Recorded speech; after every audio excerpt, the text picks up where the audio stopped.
వినోద్. ప్రస్తుతం మనం విశాఖపట్నంలో ఉన్న కాంప్లెక్స్ మనం చూపించవచ్చు. కాంప్లెక్స్ పరిసర ప్రాంతంలో మనం ఉన్నాం. అందులో విశాఖ నగరపాలక సంస్థ టౌన్ సర్వీసెస్ రిజర్వాయర్ టీఎస్ఆర్ ప్రాంగణం ద్వారకా నగర్ నీటి సరఫరా మరియు భూగర్భ మురుగునీటి విభాగములు అన్న డిపార్ట్మెంట్లు ఇక్కడ ఉండడం జరిగింది. అయితే మరి ఇక్కడికి ఈరోజు ఎందుకు వచ్చాము అన్న విషయం మీద మనం పరిశీలిస్తే ఒక కార్మికుడు మరి హ్యాండ్ ఫ్రాక్చర్ అయ్యి ఈరోజు మంచాన పడిపోయి అంటే హాస్పిటల్ పాలైపోయి 6 రోజులు కావస్తుంది. అయితే 6 రోజులు కావస్తున్నా సరే ఎవరైతే కార్మికుల పైనున్న అధికారులు ఉన్నారో ఏఈడిఈలు మరి వీళ్ళు నిర్లక్ష్య వైఖరి ఎక్కడికి వెళ్ళిందనంటే ఈరోజు కార్మికుడికి ఈఎస్ఐ లేకుండా ఓన్లీ పిఎఫ్తోనే సరిపెట్టుకొని ఈరోజు కార్మికుల్ని రోడ్డును పడేసి వారి జీవితాలు మరి నాశనం అయిపోవడానికి ప్రధాన కారణమైంది ఈరోజు జీవీఎంసీ వాటర్ సప్లై. అలాగే మరి అందులో భాగమైన ఎవరైతే చేస్తున్నారో పొలాల ఉద్యోగం అండర్ వాటర్ డ్రైనేజీ ఏదైతే ఉందో మురుగునీటి కాలువ, ఆ కాలువలు అంటే మనుషులు వెళ్ళే వ్యర్థాలు ఏవైతే ఉన్నాయో అవి క్లీన్ చేసే కార్మికులు ఈరోజు రోడ్డును పడిపోవడం మనం చూస్తున్నాం. మనం ఫోటోలో జూమ్ చేయొచ్చు.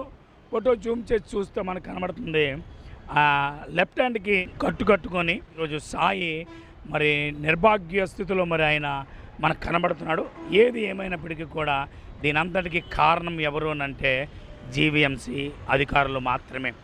జీవీఎంసీ అధికారులు మరి వేలకు వేల సంపాదించిన లక్షలు సంపాదించిన వెనక నుండి బలల కింద సంపాదించినప్పటికీ కూడా ఇంకా వీళ్ళు బుద్ధులు మాంచుకోవట్లేదు అన్న కారణం ఈరోజు సాయి విషయంలో నిర్లక్ష్య వైఖరి.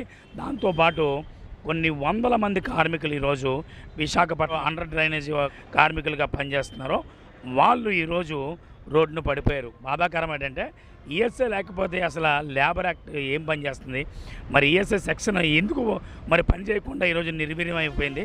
మరి దీని వెనకాతల మరి వాళ్ళు చేతి వాటం ఎంత ఉందో అన్నది విషయాల మీద మనం మాట్లాడాలి. రెండోది ఏంటంటే 12 సంవత్సరాలుగా మరి కార్మికుడు రోడ్డును పడిపోవడం, అందులో మరి భాగంగానే ఈరోజు రోడ్డును పడిపోయిన కార్మికుడికి పట్టించుకోకపోవడం మరీ చాలా బాధాకరమైన విషయం.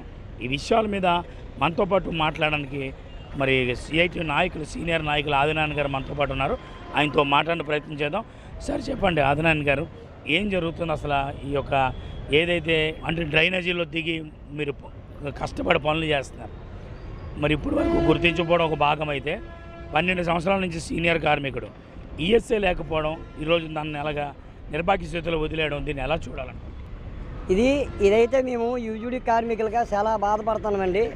ఎందుకంటే ఎంతో మంది మలమాత్రాలు ఎత్తిపోస్తున్న విశాఖ నగరంలోని కార్మికులందరం కూడా ఎంత కష్టపడినా సరే మమ్మల్ని పురుగుల గంట వేనంగా చూస్తారు ఇక్కడ ఉన్న అధికారులకి.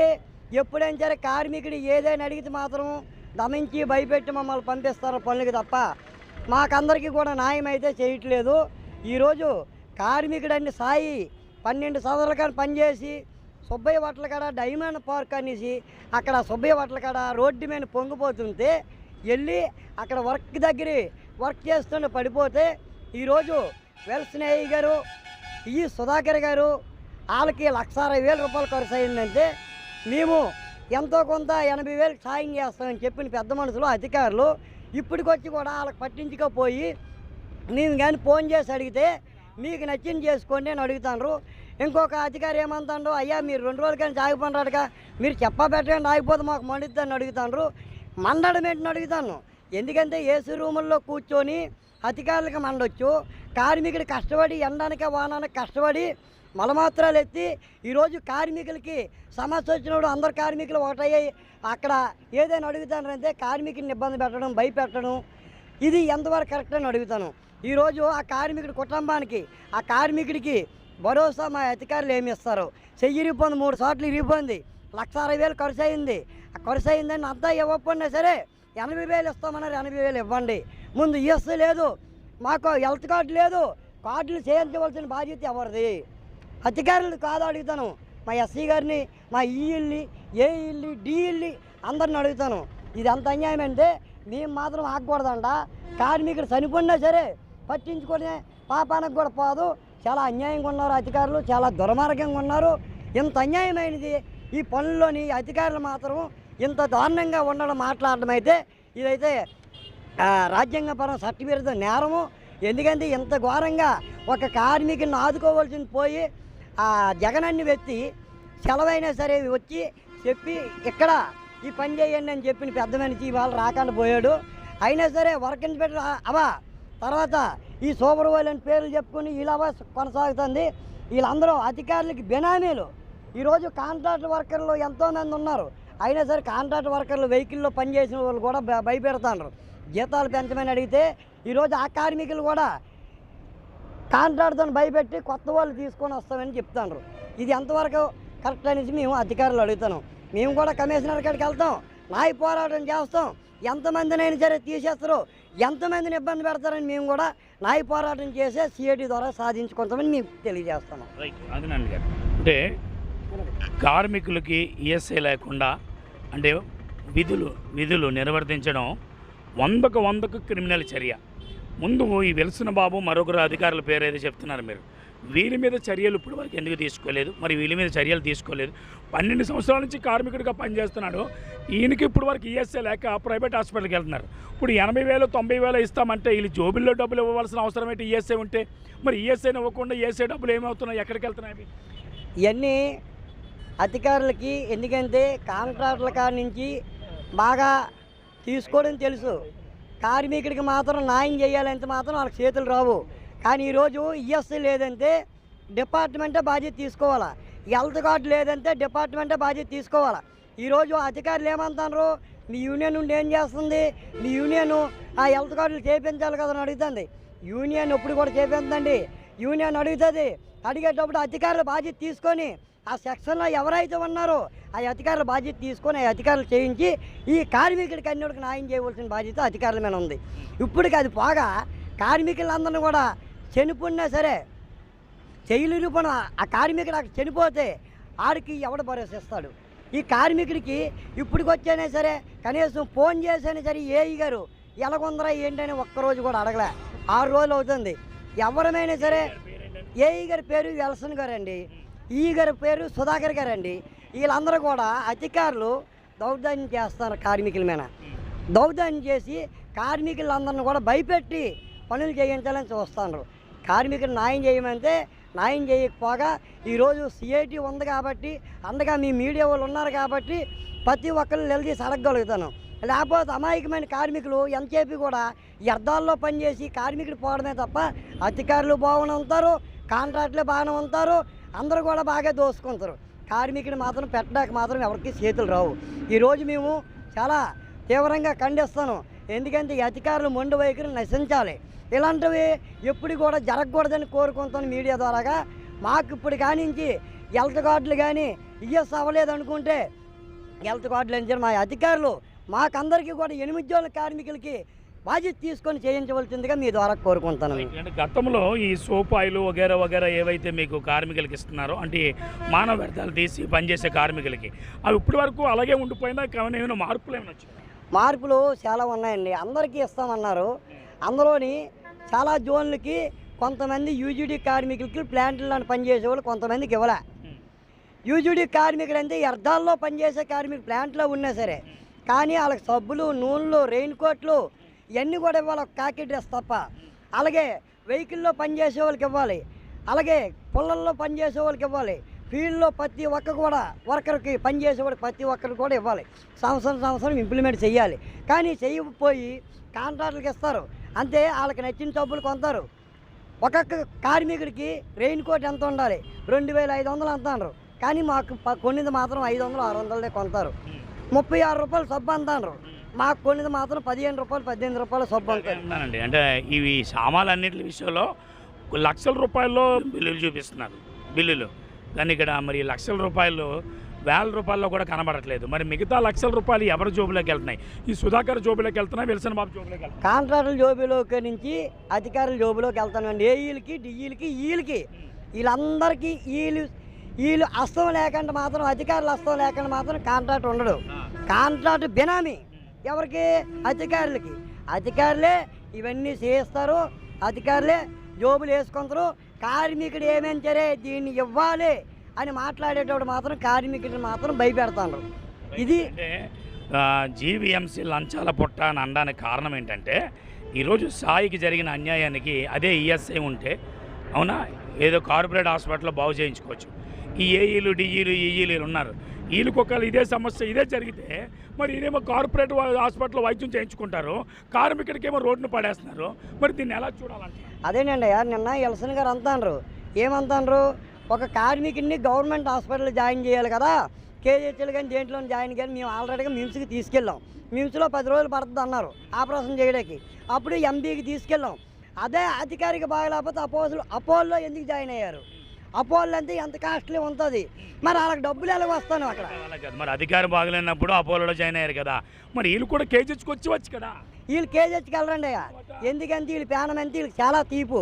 కార్మికుడి పేనం అంతే నిర్లక్ష్యంగా వదిలేస్తారు కాబట్టి కార్మికుడు పోయినా పర్లేదు. అధికారులు మాత్రము 7 Hillsలో లేకపోతే పెద్ద పెద్ద హాస్పిటల్లోనూ ప్రైవేట్ హాస్పిటల్లో లక్షల ఖర్చు పెట్టించారు ట్రీట్మెంట్ చేయించుకుంటారు. కార్మికుడు మాత్రము ఎక్కడో ఏదో మిమ్స్ హాస్పిటల్లో లేకపోతే కేజీహెచ్లో వైద్యం జరగకపోయినా సరే ఆ కార్మికుడు వారం రోజులు 10 రోజులు ఉన్న తర్వాత ఆడికి న్యాయం అయితే జరుగుతుందో తెలియదు హాస్పిటల్లోని. కానీ హాస్పిటల్లో మాత్రం ఏదైనా సరే కార్మికుడికి అన్యాయం జరుగుతుంది గవర్నమెంట్ హాస్పిటల్లో. అక్కడ వైద్యం సరిగ్గా జరిగితే పర్లేదు, కానీ ఈరోజు ఆ కార్మికుడికి చెయ్యి వస్తుందో రాదో తెలియదండి. అందుకనేసి ఇప్పటికొచ్చి కూడా మీ మీడియా ద్వారాగా కార్మికులకి అందరికీ కూడా న్యాయం జరగాలని సిఐటి ద్వారా మేము కోరుకుంటాను. రాజుగారు మీరు చెప్పండి, అంటే ఒక సీనియర్ నాయకులుగా ఇలాంటి సమస్యలు చాలా చూస్తుంటారు మీరు, ఎందుకంటే ప్రతి విషయంలో కూడా ప్రజల యొక్క పోరాటంలో మీరు ఒక భాగమై ఉంటారు. అందులో కార్మికులకి ఎక్కడ కష్టం ఉన్నా కంపల్సరీ సిఐటి ఉంటుంది. ఈరోజు మరి సాయికి జరిగిన అన్యాయానికి మీరు ఏం చెప్తారు? సాయి అనే కుర్రోడు పని చేస్తుండగా పడిపోయాడు, పని చేసినప్పుడు పడిపోయిన తర్వాత కుర్రోడికి వైద్యం చేయించవలసిన బాధ్యత జీవీఎంసీకి ఉంటుంది. కానీ ఈరోజు విషయం ఏంటంటే పిఎఫ్ ఈఎస్ఐ కట్టారా లేదా, కట్టిన దానికి కట్టించవలసిన బాధ్యత ఎవరిదంటే జీవీఎంసీ కట్టించాలి. కాబట్టి 24,500 రూపాయలు దాటిన వాళ్ళు ఎవరైతే ఉన్నారో వాళ్ళకి పిఎఫ్ ఈఎస్ఐ అనేది చట్టంలో అంటే జీతం 24,500 కాబట్టి వాళ్ళకి చట్టం ఏం చెప్తుందంటే అంత జీతం ఉన్న వాళ్ళకి పిఎఫ్ ఈఎస్ఐ ఉండకూడదని చెప్పి చెబుతుంది. అయితే 21,000 రూపాయలు జీతం కంటే ఎవరికైతే తక్కువ ఉన్న వాళ్ళు ప్రతి ఒక్కరు కూడా జీవీఎంసీలో పనిచేసే వాళ్ళకి కాంట్రాక్ట్ కాకుండా ఆప్కోస్ కింద పనిచేస్తే అందరికీ కూడా ఈఎస్ఐ అనేది ఉంది. ఈఎస్ఐ ఉంది కానీ కొంతమందికి ఈఎస్ఐ కార్డులు ఇచ్చింది, కొంతమందికి ఈఎస్ఐ కార్డులు ఇవ్వలేదు. ఇది క్లారిటీ. ఈఎస్ఐ కార్డులు లేనప్పుడు ఈఎస్ఐ కార్డులు కార్మికులు ఎవరైతే ఉన్నారో కార్మికుల అధికారులను అడిగి ఇదిగో మీకు అందరికీ ఈఎస్ఐ కార్డులు ఉండాలి కాబట్టి, లేకపోతే ఇబ్బంది అయితే మీకు ఇబ్బంది అవుతుంది కాబట్టి మీరు ఈఎస్ఐ కార్డులు తీసుకోండి అని చెప్పవలసిన బాధ్యత జీవీఎంసీ అధికారులకు ఉంది. అలాగే కార్డు కానీ లేకపోతే మాకు ఈఎస్ఐ కార్డు కావాలి, ఈఎస్ఐ కార్డు కానీ లేకపోతే మాకు వైద్యం అందదు కాబట్టి అంటే మాకు ఈఎస్ఐ కార్డు ఇవ్వండి చెప్పవలసిన బాధ్యత మా కార్మికులకు మాకు కూడా ఉంది. కాబట్టి ఈరోజు ఏంటంటే ఈఎస్ఐ కార్డు కుర్రోడికి ఈఎస్ఐ అయితే కటింగ్ అవుతుంది కానీ ఈఎస్ఐ కార్డు లేదు. ఇది క్లారిటీ ఉండాలి. అదే నేను ఏమన్నానంటే ఈఎస్ఐ నెంబర్ రన్నింగ్లో ఉందంటున్నారు. ఈఎస్ఐ నెంబర్ రన్నింగ్లో ఉండేటప్పుడు మరి కార్పొరేట్ హాస్పిటల్లో వైద్యం చేయించవచ్చు కదా. ఈఎస్ఐలో అంటే మైనర్ అయితే అది కంపల్సరీ మేజర్ రాబాబా అనుకుంటే కంపల్సరీ కార్పొరేట్ హాస్పిటల్ తీసుకెళ్ళాలి. మరి ఈఎస్ఐ హాస్పిటల్లో ఉండేటప్పుడు ఎందుకు తీసుకెళ్ళలేదు? ఈఎస్ఐలో 21,000 రూపాయలు జీతం ఉంటే ప్రతి ఒక్కరికి ఈఎస్ఐ ఉంది. కాకపోతే దాన్ని ఉపయోగించడంలో జీవీఎంసీది కొంచెం అలసత్వం ఉంది. ఎందుకంటే ఈఎస్ఐ కటింగ్ అయినప్పుడే ప్రతి కార్మికుడు ఎవరైతే ఉన్నారో వాళ్ళకి కార్డు మాకు కావాలని అడగవలసిన బాధ్యత మాకు ఉంది, ఇవ్వాల్సిన బాధ్యత జీవీఎంసీకి ఉంది. కానీ ఈరోజు ఏంటంటే ఇక్కడ యూజీడీలో ఉన్న వాళ్ళు కొంతమంది కార్డులు ఇవ్వలేదు ఇంకా. కాదు ఎప్పుడైనా సరే ఆధార్ కార్డులన్నీ పట్టుకొని వెళ్ళి ఈఎస్ఐ కార్డు చేయించుకోవాలి. లేదనుకుంటే ఇప్పుడు అక్కడ యాక్సిడెంట్ అయినంటే జీవీఎంసీ అధికారి స్పందించి ఆ కుర్రోడు కార్డు ఉందా లేదని చూసుకొని కార్డు లేకపోతే విఎస్పీ ఏజెన్సీ దగ్గరికి వెళ్ళి ఇదిగో నాకు ఈఎస్ఐ నెంబర్ ఉంది కాబట్టి ఈ నెంబర్ ప్రకారం నువ్వు కార్డు ఇవ్వండి, విఎస్పీ ఏజెన్సీ కార్డు తయారు చేసి ఇవ్వాలి. తయారు చేస్తే దాని మీద సంతకం పెట్టి ఇమీడియట్గా కుర్రోడిని మల్కాపురం తీసుకెళ్తే మల్కాపురం నుంచి ప్రైవేట్ హాస్పిటల్కి మల్కాపురం చేస్తే వైద్యాలు చేస్తారు. లేకపోతే ప్రైవేట్ హాస్పిటల్కి ఆ యొక్క ఈఎస్ఐ అనేది వాళ్ళు పంపించిన దానికి ఎక్కడ పంపిస్తారు ప్రైవేట్ హాస్పిటల్కి వాళ్ళు పంపించాలి. 24,500 రూపాయలు జీతం ఉంది కాబట్టి 24,500 రూపాయలు జీతం ఉన్న వాళ్ళకి ఎవరికి కూడా ఈఎస్ఐ అనేది వర్తించలేదు ఇప్పటివరకు కూడా. దాని మీద ఆల్రెడీ ప్రభుత్వంతో పోట్లాడుతున్నాము. ఎందుకంటే వాళ్ళకి ఎవరైతే ఉన్నారో వాళ్ళకి హెల్త్ కార్డులు ఇవ్వండి అని చెప్తే ప్రభుత్వంతో కూడా అడుగుతూ ఉన్నాం. అయితే ఈరోజు కూడా 24,500 వరకు హెల్త్ కార్డు ఎవరికి కూడా ఇవ్వలేదు. పర్మనెంట్ వాళ్ళకి అయితే ఇచ్చింది కానీ కాంట్రాక్ట్ హౌస్ ఆఫ్కోర్స్లో ఉన్న వాళ్ళకి 24,500 వరకు ఎవరికి కూడా హెల్త్ కార్డు అయితే ఇవ్వలేదు. కాబట్టి ప్రభుత్వం వెంటనే స్పందించి 24,500 రూపాయలు ఉన్న వాళ్ళు ఎవరైతే ఉన్నారో వాళ్ళకి అందరికీ హెల్త్ కార్డు ఇప్పించే బాధ్యత ప్రభుత్వం తీసుకోవాలి. లేదు వాళ్ళకి 24,500 దాటే వరకు ఈఎస్ఐలు ఎలిజిబుల్ అయ్యేటట్టు ప్రభుత్వం కేంద్రంతో మాట్లాడి కేంద్రంలో ఉన్న ఈఎస్ఐ ఏదైతే ఉందో ఈఎస్ఐ డైరెక్టర్లతో మాట్లాడి 24,500 వచ్చేటట్టు పార్లమెంట్లో కానీ పెట్టినట్టయితే అప్పుడు దాన్ని ఆమోదించే పరిణితి కూడా జరుగుతుంది. కాబట్టి వెంటనే వాళ్ళు ఎవరైతే ఉన్నారో వాళ్ళకి 24,500 ఉన్న వాళ్ళు కూడా హెల్త్ కార్డులు ఇవ్వాలని చెప్పి కూడా డిమాండ్ చేస్తూ ఉన్నాం. రాజుగారు అంటే ఇప్పుడు ఓ పక్క ఈఎస్ఐ కార్డు సరిగా అమలు లేదంటున్నారు, రెండోది ఈయనేమో ఎండి హాస్పిటల్లో జాయిన్ చేశాను అంటున్నారు. ఈ విల్సన్ బాబు గారు ఎవరైతే సుధాకర్ బాబు ఉన్నారో వీళ్ళిద్దరూ మా సొంత డబ్బులు పెట్టుకుంటాం అన్నట్టు మాట్లాడుతున్నారు. అంటే 80,000 అంత ఇస్తామని. అంటే దాన్ని ఎలా చూడాలి? ఇప్పుడు ఈఎస్ఐ ఉండేటప్పుడు నువ్వు సొంత డబ్బులు ఎందుకు పెట్టుకోవాలి? ఈఎస్ఐ నీకు అమలు చేసినట్టయితే సొంత డబ్బులు ఇవ్వాల్సిన అవసరం కూడా లేదు కదా. కాబట్టి ఈఎస్ఐ కార్డు ఇవ్వలేదు కాబట్టి నువ్వు సొంత డబ్బులు పెట్టుకుంటాను ఏం చేస్తాను అంటున్నావు. నువ్వు సొంత డబ్బులు పెట్టుకోవాల్సిన అవసరం లేదు. ఈఎస్ఐ కార్డును వెళ్ళి విఎస్బిని ఏజెన్సీ దగ్గర లేకపోతే అక్కడ తీయించుకొని బయటికి తీసుకొని వచ్చి నువ్వే తీసుకెళ్ళి హాస్పిటల్ జాయిన్ చేస్తే ఆ డబ్బులే పెట్టవలసిన అవసరం లేదు కదా. ఎక్కడైనా జరుగుతున్నది అదే కదా పరిస్థితి. 21,000 రూపాయల జీతంలో ఉన్నాడు ఆ కుర్రోడు. 21,000 రూపాయల జీతంలో ఉండేటప్పుడు ఆ కుర్రోడికి ఈఎస్ఐ కార్డు ఇప్పించవలసిన బాధ్యత జీబీఎంసీది. తీసుకెళ్ళి హాస్పిటల్లో జాయిన్ చేయాల్సిన బాధ్యత జీబీఎంసీది. పని చెప్పడం ఒకటే కాదు కదా, పని చెప్పినోడు దెబ్బ తగిలిన తర్వాత అక్కడ ఉన్న సూపర్వైజర్ను లేకపోతే అక్కడ ఉన్న ఎవరైతే అధికారం ఉంటారో అధికారులు తీసుకొని వెళ్ళి వాళ్ళకి అన్యాయం జరిగేటప్పుడు న్యాయం చేయవలసిన బాధ్యత కూడా వాళ్ళకి ఉంది కాబట్టి అది చేయించవలసిన బాధ్యత. కాబట్టి అది మర్చిపోయి నా చేతిలో డబ్బులు పెడతాను, నా జేబులో డబ్బులు పెడతాను, నీ జేబులో డబ్బులు ఎవరు పెట్టమని చెప్పలేదు. ఆ ఈఎస్ఐ కార్డు ఉంటే ఈఎస్ఐ కార్డు తీయంటే కార్డు ఉంటే నేను అదే అన్నాను రాజుగారు. అంత త్యాగం చేయవలసిన అవసరం ఈ ఆఫీసర్లకి ఏంటి? డబ్బులు మీకు క్లియర్ చెప్తున్నాం, వారు ఎవరో జేబులో డబ్బులు ఇవ్వాల్సిన అవసరం లేదు. జీబీఎంసీలో ఆప్కోజ్లో పనిచేసేటప్పుడు ఆప్కోజ్లో పనిచేసే వాళ్ళకి ఫస్ట్ నుంచి చెప్తున్నాం మేము 21,000 రూపాయల కింద ఎవరైతే ఉన్నారో 21,000 రూపాయలు ఎవరైతే ఉన్నారో వాళ్ళకి హెల్త్ కార్డులు ఇప్పించండి. ఇప్పించే బాధ్యత జీబీఎంసీ తీసుకోవాలి. హెల్త్ కార్డు లేకపోతే లేదని చెప్పే బాధ్యత మాకు కూడా ఉంది. ఇదిగో మాకు హెల్త్ కార్డు లేదు కాబట్టి మాకు హెల్త్ కార్డు ఇవ్వండి, ఈఎస్ఐ కార్డు లేదు కాబట్టి కార్డు ఇవ్వండి అని చెప్పే బాధ్యత మాకు ఉంది. ఇవ్వవలసిన బాధ్యత జీబీఎంసీ కూడా ఉంది. ఎందుకంటే ఈరోజు జరిగింది కాబట్టి దీనికోసం ఈరోజు చేసి వెళ్ళిపోవడం కాదు. మరి రేపు ఏదో జరగవచ్చు మళ్ళీ రేపు మళ్ళీ దాన్ని ఇప్పుడు ఏదో జరిగిందో దాన్ని మళ్ళీ పూర్తికాలం న్యాయం జరగాలంటే ఇప్పుడు ఉన్న వాళ్ళకి వెంటనే ఆ కార్డులు ఇప్పించాలి. వెంటనే ఉన్న వాళ్ళకి విఎస్బి ఏజెన్సీ మాట్లాడి ఆ కార్డు వాళ్ళు చేతికిస్తే ఆ కుటుంబం న్యాయం జరుగుద్ది. మీరు మాట చెప్పండి. అంటే ఇంత జరిగిన ఇప్పుడు ఈ సమస్యని వీళ్ళందరికీ పెద్దనగా ఉన్నారు ఎవరు? Municipal commissioner. మరి ఆయన వారికి ఈ సమస్య వెళ్ళిందా? జీవీఎంసీ కమిషనర్ గారి దృష్టిలో ఇప్పటి వరకు వెళ్ళిందని మేము అనుకోలేదండి. ఎందుకంటే ఆల్రెడీ ఈరోజు ఉదయం కూడా అధికారులతో మాట్లాడితే లేదు మేము ఇంకా ఎంతవరకు మేము మాట్లాడుతున్నాం, మేము మాట్లాడి చేస్తాం అనేటట్టు మాట్లాడుతున్నారు. కానీ కమిషనర్ దృష్టికి అయితే ఇంకా వెళ్ళాడే తెలియలేదు. మరి ఈరోజు ఏదైనా కమిషనర్ దృష్టి పెడతామని చెప్పని డిఈ గారు వీళ్ళందరూ కూడా చెప్తున్నారు. కాబట్టి వాళ్ళు చెప్పినట్లయితే కమిషనర్ దృష్టికి వెళ్తే కమిషనర్ స్పందించి ఇప్పుడు వెంటనే కార్మిక న్యాయం చేయాలి. నేనేమంటానంటే పక్క కమిషనర్ వరకు ఇప్పటి వరకు మెసేజ్ వెళ్ళలేదంటున్నారు. ఈ ఏఈలు ఈ డిఈలు ఈఈలు వీళ్ళందరూ గేమ్ ఆడుతున్నారు అంటే క్లియర్ కనబడుతుంది. మరి ఈ యొక్క పేషెంట్ని ఎలా వదిలేద్దామా, ఏం చేద్దాం? మేము వెళ్ళలేదు అని నేను చెప్పడానికి లేదు. ఎందుకంటే వెళ్ళిందా లేదా చెప్పే బాధ్యత ఎవరితో ఉందో అధికారులకు ఉంది. అధికారులు తీసుకుని వెళ్ళి కమిషనర్ గారు చెప్పాలి. కమిషనర్ గారు చెప్తే కమిషనర్ గారు అంటే దాని మీద స్పందించి పని చేయాలి. కాబట్టి వీళ్ళు లేదు మా ద్వారా అయిపోద్దని అన్నారు అనుకోండి, మా ద్వారా అయిపోద్దని తెలిసి చేయాలి. రెండింటిలో ఏదో ఒక డిసిషన్ తీసుకోకుండా వెనక ముందు పెట్టి అలాగా కార్మికుడు అన్యాయం చేసే పని మాత్రం చేయకూడదు. అది మేము చెప్పేది అనమాట. అంతేగాని ఇంకా ఏది అధికారులు తీసుకెళ్ళాల్సిన బాధ్యత అధికారులకు ఉంది, కమిషనర్ గారి దృష్టి తీసుకెళ్ళాల్సిన బాధ్యత. ఎందుకంటే అన్నీ కూడా చూస్తుంటారు కదా కమిషనర్ గారు కూడా.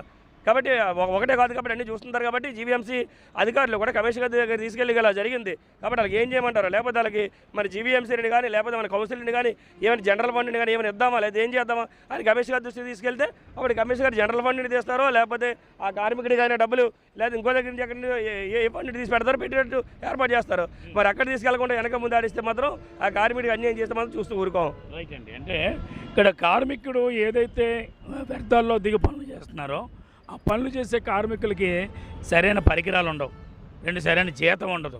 ఈరోజు మరి నిర్భాగ్య స్థితిలో యాక్సిడెంట్కి గురైపోయి రోడ్డును పడిపోతే పట్టించుకునే నాదుడు లేడు. మరి ఎందుకు ఇంత నిర్లక్ష్య వైఖరి జీవీఎంసీలో జరుగుతుంది సార్? ఇప్పుడు పెట్టేవాడు మనోడు అయితేనట ఏది బంతి చివరిలో ఉన్నా సరే మనకు ఆ ముద్ద ఉంటుందట. ఈరోజు పరిస్థితి ఏంటంటే ఉన్న కార్మికులందరినీ తగ్గించేసి ఎలా పని చేయించుకోవాలని ఒకవైపు చూస్తుంది, ఆప్కోజన్ రద్దు చేసి కాంట్రాక్టులకు ఎలాగ ఇచ్చేయాలని ఇంకోవైపు చూస్తుంది, ఇంకొక వైపు ఏంటంటే ఉన్న కార్మికులందరినీ కూడా ఎలా తగ్గించేయాలని ఇంకోవైపు చూస్తుంది, ఇప్పుడు ఉన్న సంక్షేమ పథకాలు ఎలా తీసేయాలని ఇంకోవైపు చూస్తుంది. కాబట్టి ఇప్పుడు ఇవన్నీ కూడా ఎలా జరుగుతున్నాయంటే కార్మికులకి వ్యతిరేకంగా జరుగుతున్నాయి. ఇప్పుడు 10 గంటల పని ఎలా పని చేయించుకోవాలని చెప్పి ఒకళ్ళు చూస్తున్నారు, అది నైట్ పూట కూడా ఎలా షిఫ్ట్ చేయించుకోవాలని ఇంకొకరు చూస్తున్నారు, పిఎఫ్ఈఎస్ఏ కూడా లేకుండా చేసేద్దామని ఇంకొకరు చూస్తున్నారు. కాబట్టి ఉన్న హక్కులు కూడా లేకుండా చేయాలని ప్రయత్నాలు ఒకటి జరుగుతూ ఉన్నాయి. మనం చెప్పేది ఏంటంటే ఇప్పటికైనా సరే కార్మికులందరూ ఐక్యంగా ఉన్నారు కాబట్టి, ఓ యూనిటీగా ఉన్నారు కాబట్టి అక్కడ న్యాయం జరుగుతుంది. అది సిఐటి లాంటి సంస్థ ఉంది కాబట్టి అక్కడైనా కొద్దిగా న్యాయం జరుగుతుంది. అది లేని వల్ల చాలా ఇబ్బందుల పాలు అవుతూ ఉన్నారు, చాలా ఇబ్బందులకు గురవుతున్న కార్మిక వర్గం అంతా. కాబట్టి ఇప్పటికైనా సరే మాత్రం ప్రభుత్వాలు స్పందించాలి. స్పందించి వెంటనే వాళ్ళకి ఏం న్యాయం చేయాలనే దాని మీద ఆలోచన చేయాలి. అది మానేసి ఎప్పుడు అధికారుల చుట్టూ తిరగడం కాదు. కార్మికుడు పని చేసినప్పుడు అధికారులు ఎవరైతే ఉన్నారో అధికారులు వాళ్ళకి న్యాయం చేసే పని అధికారులు చేయాలి. అది మేము చెప్పేదలుచుకుంది. ఫైనల్గా సాయికి జరిగిన అన్యాయానికి ఏ విధమైన న్యాయం చేస్తే తనకి తన కుటుంబానికి మేలు జరుగుతుంది? మీ ప్రధానమంటే ఏమిటంటే సాయికి న్యాయం చేయాలని ఇక్కడికి వచ్చిన వాళ్ళందరూ సాయికి న్యాయం చేయాలని వచ్చామండి. ఇక్కడికి వచ్చిన వాళ్ళందరూ కూడా సాయికి న్యాయం జరగాలని వచ్చిందండి. అయితే ఇప్పుడు ఏంటంటే హాస్పిటల్లో ఏదైతే బిల్లు ఉందో బిల్లుకి సంబంధించిన దానికి జీవీఎంసీని పెట్టుకోవాలండి. జీవీఎంసీ పెట్టుకోలేని వల్ల వారికి ఈఎస్ఐ ఉంటే ఈఎస్ఐని జాయిన్ చేయాలండి. మరి ఈఎస్ఐ జాయిన్ చేయకపోయి లేకపోతే డబ్బులు ఇవ్వకపోతే కార్మికుడి కుటుంబం రోడ్డుపై పడిపోద్దండి. కాబట్టి దానికి కారణం కూడా జీవీఎంసీ బాధ్యత అండి. అది ఆ దిశ కాకుండా ఆ కార్మికుడు ఏదైతే ఇప్పటివరకు ఖర్చు అయిందో లేకపోతే ఆ కార్మికుడికి హాస్పిటల్ ఏదైతే బిల్లు అయిందో ఆ బిల్లు సంబంధించిన దానికి జీవీఎంసీ ఏదో జనరల్ ఫండ్ ఉంటే ఏదో తీసి పెట్టుకుంటే ఆ కార్మిక కుటుంబం న్యాయం జరిగిద్దండి. అది మేము చెప్పదలుచుకుందండి. వినోద్, పరిస్థితి అయితే ఇది. సాయికి జరిగిన అన్యాయం ఏదైతే ఉందో ఈరోజు ఆ అన్యాయానికి వాళ్ళు కోరుకుంటుంది ఏంటనంటే, ఈరోజు ఏదైతే సుబ్బయ్య హోటల్ దగ్గర మరి ఆయన మానవ వ్యర్థాలు క్లియర్ చేసే పనులు ఆయన ఉన్నప్పుడు అనుకోని సందర్భంలో ఆ యాక్సిడెంట్ జరిగినప్పుడు ఆ యాక్సిడెంట్కి గురై ఈరోజు ఎడమ చేతిని విరగొట్టుకోవడం జరిగింది. ఆ ఎరగొట్టుకున్న ఎడమ చేతికి తగు బాధ్యత వహించవలసింది జీవీఎంసీ అని. మన జీవీఎంసీలో ఏఈలు డిఈలు ఈఈలు ఎవరైతే ఉన్నారో వీరందరూ కంపల్సరీ ఆయన మీద మరి కంపల్సరీ ఆయన విషయంలో ఆలోచన చేసి మెరుగైన వైద్యం అందించాలని, మరి ఇప్పటి వరకు బిల్లు ప్రైవేట్ హాస్పిటల్ ఏదైతే అయిందో ఆ బిల్లుకి తగ్గ అమౌంట్ను కూడా వారికి అందజేయాలని, అందజేసి సాయి కుటుంబానికి రక్షణ కల్పించాలని వారు కోరుతున్నారు. వీడియో జర్నలిస్ట్ వినోద్తో సిటీవీ న్యూస్, వైజాగ్, వేణుగోపాల్.